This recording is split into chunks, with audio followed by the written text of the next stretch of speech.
খুব বেশি স্যাক্রিফাইস করা মানুষদের একটা কমন স্ট্র্যাটেজি থাকে।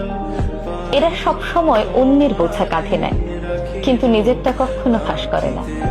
এই মানুষগুলো পরিবারে, বন্ধু মহলে কিংবা প্রেমের সম্পর্কে নিজের চাহিদাগুলো সব সময় একপাশে সরিয়ে শুধুমাত্র অন্যের স্বস্তির পথ করে দেয়। ও তো সব বোঝে, এই কথাটাই যেন তাদের সত্তার একমাত্র সংজ্ঞা হয়ে দাঁড়ায়। অথচ কেউ বোঝার চেষ্টাও করে না, যে মানুষটা সব সময় সবাইকে বোঝে তাকেও কখনো কখনো বোঝার প্রয়োজন পড়ে। এভাবে দিনের পর দিন কেটে যায়।